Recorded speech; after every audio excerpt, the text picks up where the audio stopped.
21절부터 24절까지를 제가 보겠습니다. 에녹은 65세에 무드셀라를 낳았고 무드셀라를 낳은 후 300년을 하나님과 동행하며 자녀를 낳았으며 그는 365세를 살았더라. 에녹이 하나님과 동행하더니 하나님이 그를 데려가심으로 세상에 있지 아니하였더라. 아멘. 시간이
성도들 참 감사합니다.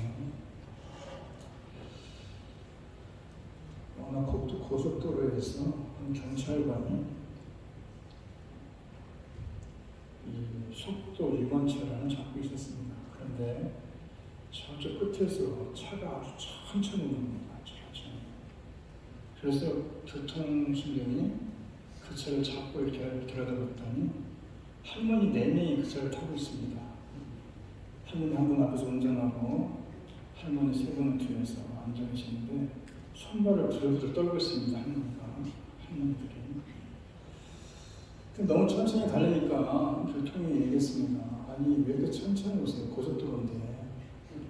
그랬더니 그 할머니가 운전하는 할머니가 하는 소리가 무슨 소리냐? 내가 이 도로를 들어오면서 보니까 20이라고 크게 써있더라.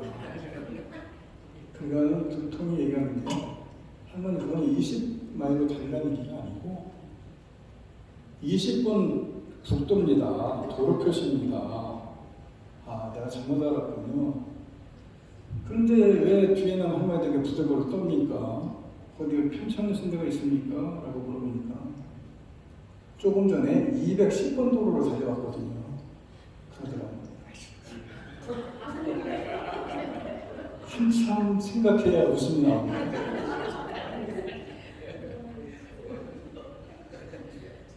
죽을 뻔했다는 겁니다. 210마일 달려오느라고.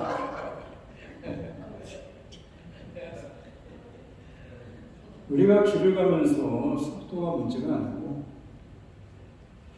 방향이 문제이고 누가 함께 하느냐가 더 중요한 겁니다. 우리가 인생의 고속도로를 달릴 때 좀 느리고 빨리 달리는 것은 별 문제가 되지 않습니다. 어디로 가느냐, 누구와 함께 가느냐가 인생의 승패와 성공과 실패를 가르는다는 얘기 아닙니까? 하나님과 함께 된다는 겁니다. 하나님과의 동행이 우리 인생을 가장 풍성하게 해주는 겁니다. 그래서 하나님께서 우리와 함께 하시는 것보다 더 큰 축복은 없습니다. 하나님과 동행하는 사람은 만민보다 강하다라는 것이 서양 속담이 있다고 해요. 그래서 하나님과 동행하는 것이 가장 강해지는 것이고 능력 있는 길이고 승리하는 길이다. 올 한 해 여러분 하나님과 동행함으로 강한 그리스도인의 전병들이 되어져서 승리하고 축복받는 한 해가 되시기를 바랍니다. 성경에서 에녹을 이렇게 소개합니다. 히브리서 11장 5절을 보게 되면은 그는 하나님과 동행하며 하나님을 기쁘시게 하는 자라는 증거를 받았다. 잘 아시는 대로 우리가 죽음을 맛보지 않고 천국으로 바로 들려간 사람이 성경에 2명 있습니다. 하나는 엘리야고 하나는 에녹입니다. 근데 엘리야는 참 출중한 분입니다. 마가복음 5장에 보게 되면 변화산 사건이 있어. 모세가 하나는 엘리야를 위하여, 하나는 모세를 위하여, 하나는 주님을 위하여 초막을 새겨 짓는다 할 정도로 엘리야가 구약을 대표하는 선지자입니다. 실제로 그가 7가지의 성경에 아주 뛰어난 기적을 행했는데 그 중에 하나가 우리가 잘 아는 대로 3년 반 동안 비가 오지 않은 그 땅에 비를 내리고 아합이라는 아주 악한 왕의 표정 아래서 해성같이 등장해서 바알과 아세라 선지자 850명과 갈멜에서는 대결한 사건은 너무나 잘 아는 얘기 아닙니까? 그래서 천국에 죽음을 맛보지 않고 들려워졌다는 것을 많은 사람들이 공감할 수 있습니다. 그의 승천 장면이 열왕기하 2장 11절에 기록되어 있는데 두 사람이 길을 가며 말하더니 둘새와 불말들이 두 사람을 갈라놓고 엘리야가 회오리 바람으로 하늘로 올라갔더라. 참 기가 막힌 대목 아닙니까? 또 그만한 인물이고 하나님이 기뻐 받은 그런 사람, 선지자라고 생각을 하는데 거기에 관해서 에녹은 어떻습니까? 엘리야에 비교해서 그냥 평범한 사람 아닙니까? 본문에 보면 그냥 자식을 낳고 살았다는 거 외에는 특별한 일이 없습니다. 그래서 오늘 본문 보게 되면 에녹은 65세에 모두셀을 낳았고 모두셀을 낳으며 300년을 하나님과 동행하며 자녀를 낳았으며 그는 365세를 살았더라. 엘리야가 어떻게 돈벌이 될 수 있겠느냐라고 의아할 수도 있지만은 그런데 세상에 살았던 기간이 길지도 않습니다. 겨우 365년밖에 안 됩니다.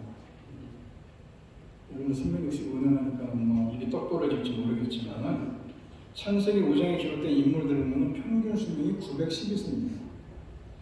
노아 홍수 이전에 기후나 상태가 급변하기 전이기 때문에 온난한 가운데서 잠수할 수 있던 시대가 있었습니다. 과학자들은 이때가 마치 비닐하우스 안에 있는 것처럼 최적의 기후 조건이었다고 얘기합니다. 따라서 그 시대의 시대를 잠수시대라고 하는데 그 잠수시대 남들은 900세까지 샀는데 거기에 비해서 365세를 살았다는 것은 아주 짧은 생애를 보낸 셈 아닙니까? 무슨 얘기가 하고 싶으냐? 이래저래 평범한 삶을 살았던 사람이라는 것입니다. 그런데 하나님이 보시기에는 특별한 점이 있었다 이런 얘기입니다. 그게 뭐냐? 무도세를 낳은 후 300년을 하나님과 동행하며 자녀들을 낳았으며 에녹이 하나님과 동행하더니 하나님이 그를 데려감으로 세상에 있지 않았더라. 하나님이 동행했다라는 것이 중요한 얘기 아닙니까? 우리가 보기에는 별거 아닌 것 같지만 하나님 보시기에 그 누구보다도 훌륭하고 죽음을 맛보지 않고 데려갈 정도로 그렇게 훌륭한 것이 바로 하나님과 동행이다 겁니다. 눈이 말씀드리지만 하나님과의 동행이야말로 신앙의 본질 아니겠어요? 많은 업적을 남기는 것보다 신앙의 본질에 충실하게 사는 것이 하나님이 기뻐하는 삶이다 이런 얘기예요. 동시대에 그렇게 장수하며 살았던 인물들의 생애 기록을 보면 비슷비슷합니다. 낳고 살다가 죽었더라. 그런데 에녹 하나만 하나님과 동행했다 이렇게 기록을 하고 있는데 우리가 여기서 좀 느낄 수 있는 내용들이 뭡니까? 이 세상을 살 때에는 네가 오래 살았냐? 내가 오래 살았냐? 비교하지 않습니까? 네가 더 크냐? 내가 더 크냐? 네가 더 많이 가졌냐? 내가 더 많이 가졌냐? 네가 많은 일을 했냐? 내가 많은 일을 했냐? 네가 더 높이 올라갔냐? 내가 더 높이 올라갔냐? 하나님 보시기에는 거기서 거기라는 겁니다. 도토리 키재기고 개미 높이뛰기라는 겁니다. 당대 사람들도 마찬가지입니다. 살아갈 때는 그러면서 살았는데 인생 지나고 세월이 흐르고 나면은 다 잊혀지는 겁니다. 마치 한정과 같은 인생이고 거기서 거기인데 그런데 하나님 눈에 확 들어오는 사람이 있었는데 누굽니까? 에녹이라는 겁니다. 그러니까 하나님의 평가 기준과 세상의 평가 기준은 다르다는 겁니다. 그래서 저 여러분은 어떻게 신앙생활하고 어떻게 인생을 살아야 되느냐? 당연히 하나님 기준에 맞춰서 하나님 기뻐하는 기준에 맞춰서 살아야 되지 않겠느냐 이런 얘기입니다. 그런 점에서 신앙생활을 가장 잘하는 사람은 에녹처럼 하나님과 동행하는 사람인 것이고 그래서 최고의 영성은 뭐냐? 하나님과 동행이라는 겁니다. 우리가 여기에 초점을 맞춰서 신앙생활을 해야 되는 것이고 그래서 에녹처럼 하나님 기뻐하시는 사람들이 되어야 된다. 창세기 4장과 5장을 보면은 여러분들 뭐 관심 있게 보지도 않았을 겁니다. 누가 누구라고 지루하고 힘든 얘기들이지만은 그 안에 가만히 들여다보면은 이 4장은 가인 후손의 족보고 5장은 셋 후손의 족보입니다. 그런데 여러분 이 가인이 누굽니까? 자기 무슨 아벨을 쳐 죽인 사람 아닙니까? 아벨이 죽고 나서 하나님께서 셋을 또 허락하십니다. 아담에게. 그래서 아담이 130세에 셋을 낳습니다. 그래서 창세기 5장은 이 다시금 하나님께서 족보를 이루어 가시는데 사실 여러분 아시다시피 창세기에서 처음에 아담이 하나님이 창조하셨는데 아담으로 이어지는 이 족보에 나오는 사람들은 다 죽습니다. 누가 살아있습니까? 노아가 삽니다. 그래서 노아가 또 다른 시조가 됩니다. 홍수 후에.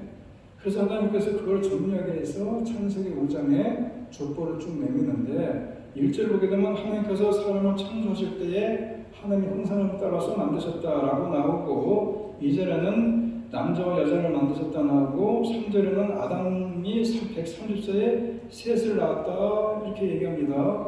그런데 자세히 보면은 가인과 아벨에 대한 얘기가 없습니다. 그죠? 바로 그냥 창세기에서 아담에서 셋으로 넘어갑니다. 무슨 얘기냐? 이 성경 기록이 연대기적으로 쭉 기록된 것이 아니고 하나님이 구속사적인 사건 속에 다시 말해서 하나님이 인류를 구원하시는 사건 속에서 필요한 인물들만 뽑아놓은 것이고 별로 필요 없는 사람들은 다 생략해버렸다는 겁니다. 그래서 우리가 이 창세기의 족보가 연대기적으로 왜곡된 거 아니냐라고 생각될지 모르겠지만은 창세기 분명히 앞부분에서는 아담과 하와 사이에서 가인과 아벨이 나왔는데 아벨이 도대체 어디 갔느냐라고 얘기할지 모르겠지만은 그냥 아담에서 셋으로 건너뛰는 겁니다. 왜냐? 별로 중요한 인물들이 아니기 때문에. 그래서 그것을 이해를 하면서 셋의 후손 속에 에노스라는 사람의 이름이 또 나옵니다. 그러면서 그때 사람들이 비로소 여호와의 이름을 부르기 시작했더라. 이렇게 나오지 않습니까? 그래서 에노스라는 사람이 뭡니까? 그때까지 그럼 하나님을 몰랐냐? 그것이 아니라 그때부터 공적인 예배가 시작이 됐다. 누구 때부터? 에노스 때부터. 그렇기 때문에 이 중요한 사람들만 족보 속에 올려놨다 이런 얘기입니다. 다시 말해 목적에 따라 중간에 생략이 많이 이루어진 것이다. 그런 것을 염두에 두면서 창세기의 족보를 살펴보게 되면은 창세기 4장과 5장에는 공통적으로 나오는 두 개의 이름이 있습니다. 이름은 같은데 전혀 다른 삶을 살았어요. 이름은 같은데 제가 소개해드리면은 에녹과 라멕입니다. 가인의 후손에서 에녹이 나오고 셋의 후손에서도 에녹이 나옵니다. 가인의 아들이 에녹입니다. 가인과 같이 하나님의 임재를 떠나서 자기 중심적으로 지멋대로 산 사람이 가인의 아들인 에녹이고, 셋의 후손 속에 나오는 에녹은 하나님과 동행하는 사람을 따라 살았다. 그래서 죽음을 맛보지 않고 하늘로 들림받은 사람이 에녹입니다. 헷갈리지 말라는 겁니다. 또 다른 이름은 라멕입니다. 가인의 후손에도 라멕이 나오고 셋의 후손에도 라멕이 나오는데, 가인의 후손에 나오는 라멕은 폭력적이고 아주 살인적인 것으로 나오는 사람이고, 반면 셋의 후손 중에 라멕은 바로 이 에녹의 손자이고 노아의 아버지입니다. 전혀 다른 사람입니다. 이름은 같은데. 그래서 에녹을 이어서 하나님이 위로와 소망, 희망의 약속을 전달했던 사람이 이 라멕입니다. 에녹의 후손. 그래서 아들 노아를 통해서 하나님이 하실 일을 기대하면서 장차다가 홍수 심판을 준비하는 경건한 사람이다. 그래서 창세기 4장은 가인의 후손, 5장은 셋의 후손을 한 사람씩 대조하고 있는데, 같은 이름의 대조도 나타나지만은 4장에서는 가인의 후손 중에 누구를 들면 가장 세게 나오느냐, 라멕이라는 얘기 나옵니다. 아까 말씀드린 대로 살인적이고 폭력적인 라멕에 대한 얘기가 나오고, 그리고 셋의 후손 중에서는 누구 이름이 나오느냐, 에녹의 이름이 나옵니다. 가인의 아들인 에녹이 아니라 셋의 후손 중에 에녹인데, 둘 다 공통적으로 7대 손입니다. 가인의 7대 손이 라멕이고 그 셋의 7대 손이 에녹입니다. 왜 7대 손에 갖다 놨느냐? 말씀드린 대로 연대기적으로 따지는 것이 아니라 7이라는 것은 중요하기 때문에 7에 갖다 놓은 겁니다. 다시 말해서 라멕이라는 가인의 후손의 그 7대 손 라멕은 아주 살인적이고 폭력적인 것에 반해서 이 셋의 후손의 셋의 7대 손인 에녹은 아주 경건한 사람이었다. 이것을 살펴주기 위해서 그런 위치를 갖다는 겁니다. 참고로 말씀드리면 마태복음에도 족보가 나옵니다. 아브라함부터 시작됩니다. 아담부터 시작되는 것이 아니라 아브라함부터 다윗까지 14대, 다윗부터 바벨론 포로기까지 14대, 바벨론 포로에서 예수님 탄생까지 14대. 그 연대기적으로 아까 말씀드렸지만 그 숫자가 딱딱 맞아떨어지는 것이 아니라 하나님께서 필요한 사람만 뽑아가지고 기록한 게 그렇게 되더라는 겁니다. 그래서 그게 족보의 목적을 드러내고자 얘기를 하는 것인데, 마찬가지입니다. 이런 그 족보를 보면서, 특별히 창세기 5장을 보면서 태어난 많은 사람들의 생애를 간략하게 요약해서 기록을 했다는 겁니다. 그래서 간단히 얘기해서 셋이 912년을 살았습니다. 그런데 셋의 아들이 누굽니까? 에노스입니다. 그런데 성경에는 셋의 아들 에노스만 기록하고 있지만은 셋이 에노스만 낳겠습니까? 912년 동안 살아가는 동안에 수도 없이 났을 거라는 것입니다. 그래서 누가 누구를 낳고 누가 누구를 낳고 죽었다는 기록이 계속 반복되는데, 죽음에 대한 강조와 동시에 은혜가 나타나는 겁니다. 다시 말해서 아들과 딸들이 태어나고 사람들이 장수를 누리며 하나님의 은혜를 증거했는데, 아담은 930년, 셋은 912년, 에노스는 905년, 게나는 910년. 뭐 이렇게 하다 보니까는 무두셀라에서 몇 년 살았느냐? 969년을 살았습니다. 우리가 창세기에 나오는 인류 역사에 나오는 가장 오래 산 사람이 누구냐? 무두셀라입니다. 969세. 그런데 그게 기억이 될 만하니까 그 시간을 정해놓은 겁니다. 다시 말해서 대표적인 인물, 기억할 만한 인물, 역사의 의미가 있는 사람들을 기록한 것인데, 그것이 바로 족보의 목적인데, 그래서 그 족보로 살다가 죽었다고 얘기하지만은 그것이 하와의 범죄로 인해서 어쩔 수 없는 죽음이지만은 그 모든 죽음의 사이클을 끊어버리고 하나님께서 죽음을 보지 않고 데려간 사람이 바로 에녹이다, 이런 얘기입니다. 근데 65세에 무드셀라를 낳습니다. 그리고 300년 동안 하나님과 동행하며 다른 자녀들을 또 수도 없이 낳습니다. 성경에 기록이 되어 있지 않지만은 어찌됐건 그런 가운데서 그 삶을 산 그 에녹이 다른 의미와 평가가 있습니다. 무슨 얘기냐? 다른 사람들은 낳고 살다가 죽었다라고 했는데 에녹은 죽었다는 말이 없습니다. 살았다는 말만 있습니다. 그것이 하나님과 동행하면서 하나님의 이 놀라운 계시와 충격을 주는 그런 사건이 바로 벌어진 것이 바로 이 사건입니다. 그래서 믿음으로 에녹은 죽을 보지 않고 기름을 받았는데, 그런데 하나님께서 그를 데려가기 전에 하나님께서 기뻐하는 사람이라는 인정을 받았다라고 얘기하는 것이 히브리서에서 얘기하는 것이고, 다시 말해서 삶과 믿음의 모범을 보여줬다는 것이고, 믿음이 그렇다면 뭐냐? 하나님과 동행하는 것이 믿음이고, 동행한다는 것은 하나님과 뜻을 같이 해야 된다는 거 아니겠습니까? 그래서 하나님의 뜻과 하나님의 의지와 하나님의 생각에 맞추어 사는 사람이 하나님과 동행하는 사람이고, 그 사람이 바로 믿음 있는 사람이다. 오래 사는 것이 중요한 것이 아니라 어떻게 오래 사느냐가 중요한 것이고, 인생의 길보다 중요한 것이 의미인 것이고, 그 의미를 주어질 때 어떤 사람에게 그런 의미를 주어주느냐? 하나님과 동행하는 사람을 사는 사람에게 주어지는 것이 그런 의미다, 이런 얘기예요. 그래서 에녹이 65세에 무드셀라를 낳았는데 300년 동안 하나님과 동행하며 다른 자녀를 낳았지만은, 이 무드셀라를 낳았다는 것은 두 번 강조를 하는데, 다른 족보를 보게 되면 누가 누구를 낳고 누가 누구를 낳으며 살았고 또 살다가 죽었다 이렇게 나오지만은, 무드셀라만큼이 에녹만큼은 무드셀라를 낳은 후에라고 얘기를 하는데, 그 무드셀라를 낳은 후에라는 것은 그만큼 무드셀라를 낳은 사건이 아주 중요한 사건이고, 그 사건을 통해서 이 무드셀라를 낳는 사건을 통해서 이 에녹이 하나님과 동행하게 되었던 그 가장 중요한 삶의 결정적인 원인이 바로 하나님과 동행하는 결정적인 원인이 바로 무드셀라를 낳은 후에 그런 하나님과 동행하는 삶을 살았다는 것을 강조하는 겁니다. 왜 그런 줄 아십니까? 이 무드셀라라는 이름 때문에 그래요. 무드셀라가 무슨 이름입니까? 죽는다는 뜻이고 심판이라는 뜻이에요.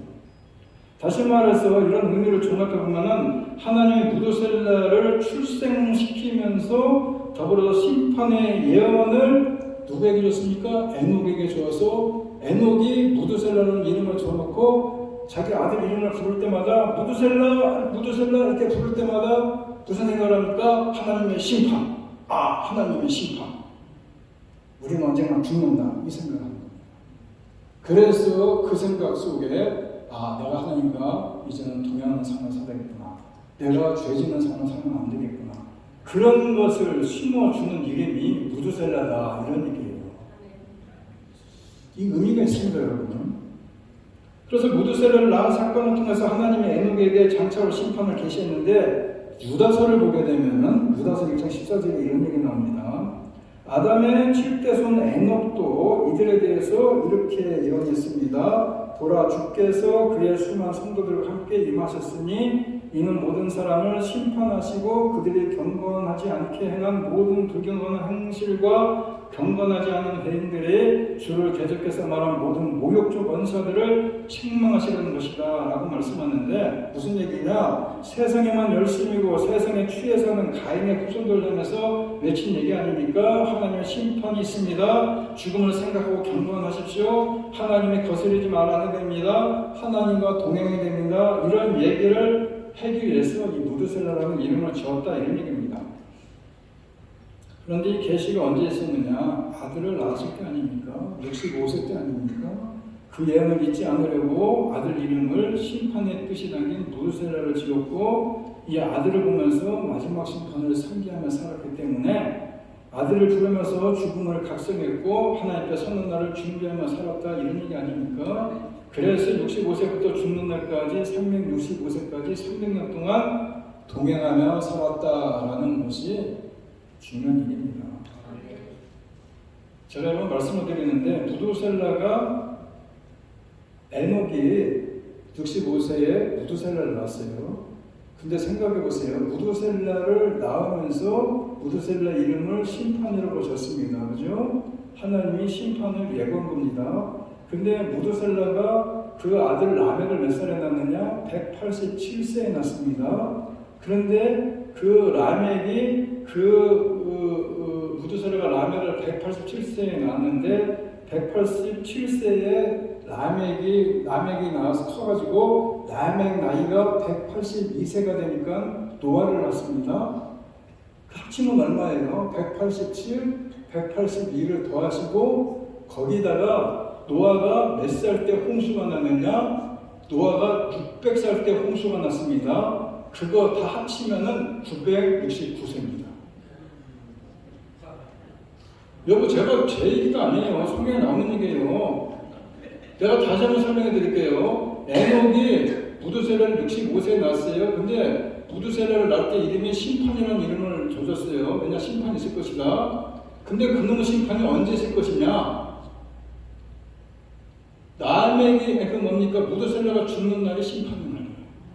무두셀라가 쓰러지는 날 멸망의 날이에요. 세상이. 무슨 얘기인지 알겠습니까? 그걸 예언을 해준 겁니다. 에녹한테. 그래서 에녹이 무두셀라라는 이름을 지은 거예요. 근데 계산해 보세요. 무두셀라가 라멕을 낳을 때가 187세예요. 성경에 나오잖아요. 187세. 그 다음에 라멕이 노아를 낳을 때가 몇 세이냐? 182세예요. 거기다가 홍수, 그 노아가 600세가 됐을 때 홍수가 났어요. 그러면 그 3개 더하면 답이 딱 나오잖아요. 그게 969세라는 거예요. 그래서 여러분들 지금 막 계산하고 난리가 났는데 계산은 없어요. 딱 나오는 거예요. 그거 머릿속으로 암산이 안 됩니까? 딱 나오는 거예요. 지금 목사가보다 뻥틀만 앉아 있나 해가지고 지금 계산하고 있어요. 뻥이 아니라 성경에 나오는 거예요. 그래서 무두셀라가 죽는 날이 심판의 날입니다. 홍수 날. 그게 홍수의 날입니다. 그래서 무두셀라는 성경에 가장 오래 산 사람인데 하나님이 오래 참으신 결과로 오래 산 겁니다. 한 사람이라도 회개하고 돌아오기를 기다리는 인내 기간을 하나님은 1000년 가까이 갖고 계신 겁니다. 다시 말해서 노아의 홍수가 오면서 싹 심판이 되셨고 물로 아담부터 시작한 것들이 싹 죽고 누가만 남았으면 노아만 남았습니다. 그 깡들이 세상에 다 멸망당하는데 물로 심판을 당하는데 그 심판당한 얘기가 창세기 4장 5장부터 벌써 예언이 되고 있다는 얘기예요. 몰라서 그렇지. 그 1000년 동안 많은 사람들이 비웃었습니다. 에녹이 300년 동안 하나님과 동행하면서 무두셀라라는 이름을 줘놓고 그 얘기 안 했겠어요? 그 아들 무두셀라는 지 이름 자체가 심판 아니에요? 자기 돌아가고 다녔을 거 아니에요? 그 아들 라멕도 마찬가지예요. 노아 때는 직접적으로 배를 만들면서 얘기하지 않았습니까? 그런데 다 사람들이 비웃고 조롱했다는 거예요. 하나님께서 참고 기다린 기간이 1000년이죠. 창세기 5장 29절에 이런 얘기가 나옵니다. 그의 아들의 이름을 노아라 부르면서 여호와께서 저주하신 땅으로 인해 우리가 겪는 일과 우리의 손의 수고로움으로 인해 이 아들이 우리를 위로할 것이다. 다시 말해서 하나님은 저주와 심판만 하시는 분이 아니고 우리를 건져내시고 위로하시는 분이다. 하나님은 심판으로 끝내부시는 분이 아니라 이 땅을 그냥 심판으로 그냥 깡그리 없애버리는 것이 아니라 우리를 구원하시고 위로하시기 위해서 노아라는 사람을 당대 의인의 노아를 하나 세워놔서 그로 인해서 우리를 위로하게 만들 것이다. 이런 얘기를 함에도 불구하고 사람은 조롱하고 비웃지 않았습니까? 이 시대도 마찬가지입니다. 하나님이 장차 세상을 심판하실 것인데 하나님 앞에 살아가는 가인의 후에 라멕처럼 가인의 후에 라멕을 얘기한 겁니다. 노아의 아버지 라멕이 아니라 하나님 앞에 살아가는 가인의 후에 라멕처럼 잔인한 악행으로 살아갈 것인지 아니면은 에녹처럼 하나님과 동행하고 에녹, 무두셀라, 라멕, 노아에 이르기까지 영원한 나라에 이르도록 하게 하는 하나님의 위로를 전하고 하나님의 구원을 전하며 살아갈 것인지 한번 생각해 보는 겁니다. 제가 아까 말씀드렸죠. 에녹이 무두셀라 이렇게 이름을 부르면서 하나님의 심판 이렇게 부르면서 곧 죽음이 올 것이다 라는 걸 부르면서 자기가 경각심을 갖고 진짜 하나님 앞에 경건한 모습으로 살다 보니까 그게 하나님과 동행하는 것이 되어버린 겁니다. 그래서 하나님께 승천을, 죽음을 막고자 승천한 거예요. 그렇다고 여러분들의 애들 이름을 무드셀라로 바꾸라는 얘기가 아니고, 여러분들이 늘상 여러분들의 삶 속에 그것을 기억하라는 것입니다. 죽음을 기억하라는 것입니다.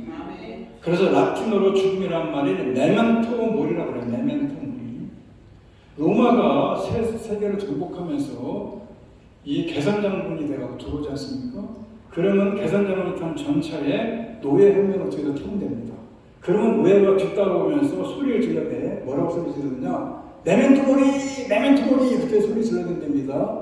그러면 그 로마의 그 시민들이 나와서 항거하는 시민들이 다 그만 알아듣는다는 겁니다. 이 승리는 바로 많은 사람들의 로마 병사의 죽음으로 인한 승리다라고 얘기를 하면서 그 죽음에 대해서 우리가 잊지 말자. 그래서 메멘토 모리 그런다는 겁니다. 그러면서 또 한편으로는 지금 앞에 가는 계산장군도 당신도 죽는다. 언젠가는. 그래서 그것을 잊지 말아라 해서 메멘토 모리 소리를 질렀다고 그래요. 그런 소리를 지르고 나서 사람들이 인생의 의미를 알고 가치를 알고 인생을 좀 더 애정있게 진실하게 살았다는 겁니다. 실제적으로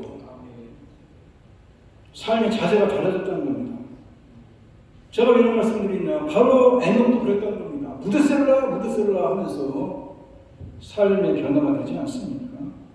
하나님은 심판 때에 우리에게 너 얼마나 배우고 너 얼마나 많이 벌었고 너 얼마나 많이 가졌고 너 얼마나 오래 살았냐라고 묻지 않으시고 네가 배우고 벌고 가진 것으로 너 뭐했냐? 이렇게 물어보십니다. 너 나 기쁘게 했냐? 너 나하고 동행했냐? 너 삶이 그 많이 버는 거 가지고 나와 함께 쓰고 함께 나를 위해서 뭐를 했냐? 이렇게 물으십니다.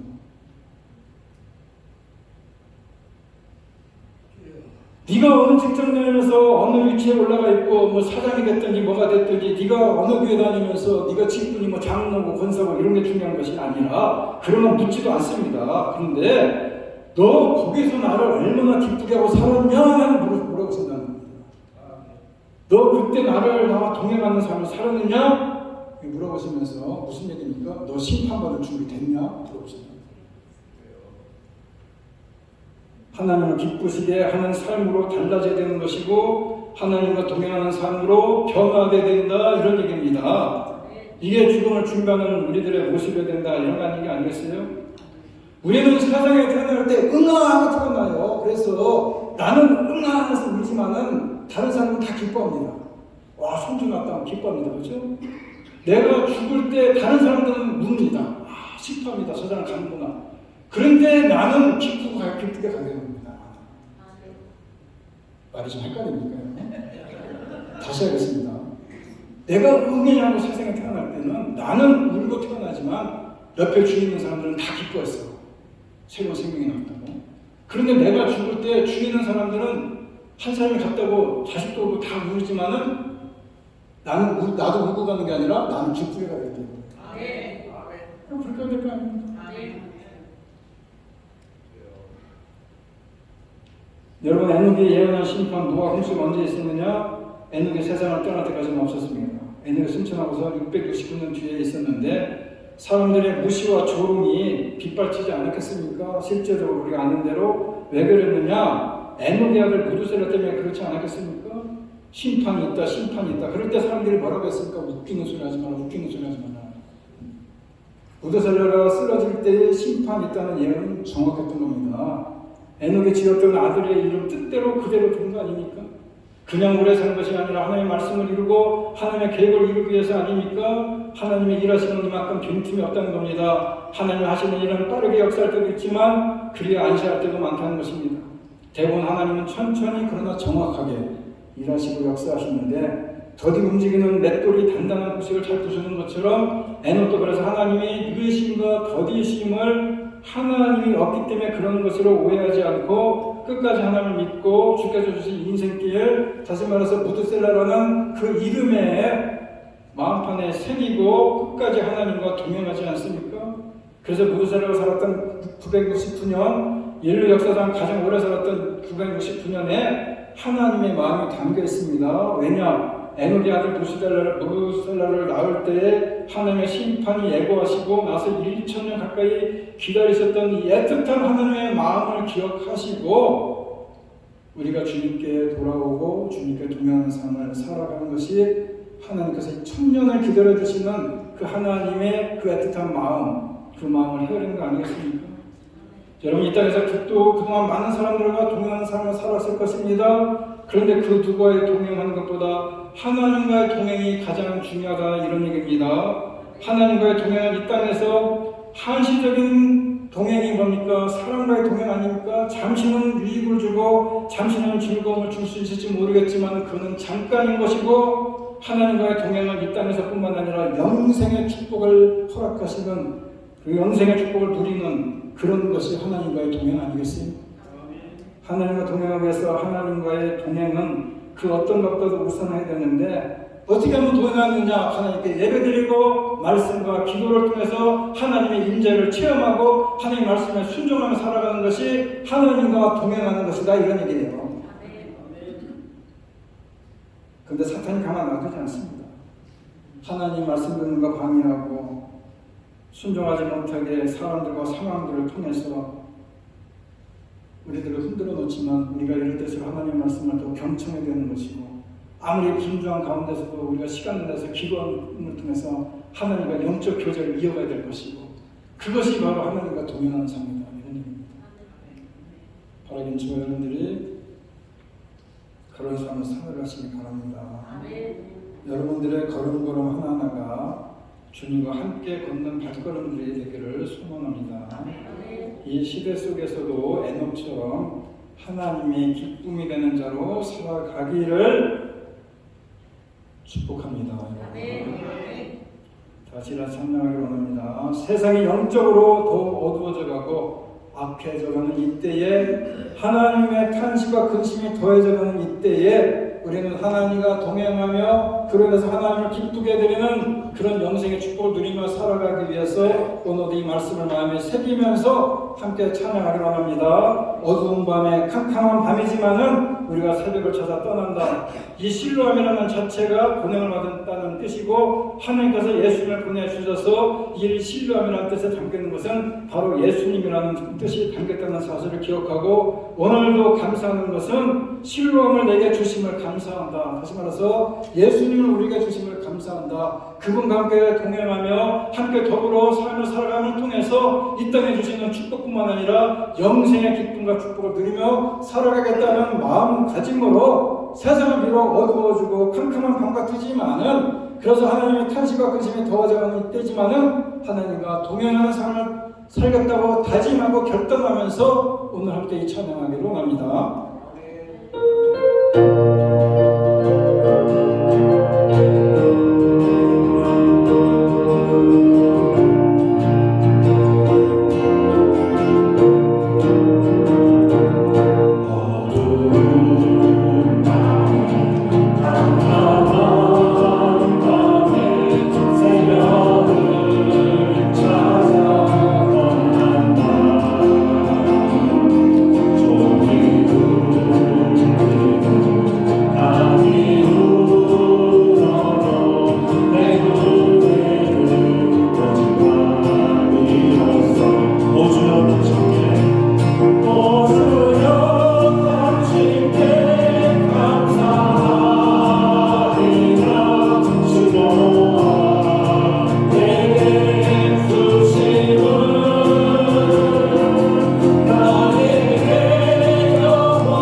함께 동행하는 것도 중요하지만은 더 중요한 것은 우리 하나님과 함께 동행하는 것이 더 중요한 것이고, 그렇게 살아가야지 하나님께서 이 땅에서도 복을 주실 뿐만 아니라 우리들에게 영생과 축복이 허락됐다는 사실을 기억하면서 우리가 오늘도 그 주님과 함께 동행하기로 마음에 결단하면서 이전을 나가는 귀한 심령들 다 되게 하여 주시옵소서. 이제는 우리 주 예수 그리스도의 은혜와 하나님 아버지의 극진하신 사랑과 성령님의 교통하심이 2026년도 한 해 동안 주님과 함께 동행하는 삶을 살기로 마음에 결단하며 이전을 나가는 주님의 귀한 선남 선녀들 머리머리 위에와 두꺼운 가정과 일터와 자녀들 위해 이제로부터 영원토록 함께 있을지어다. 아멘.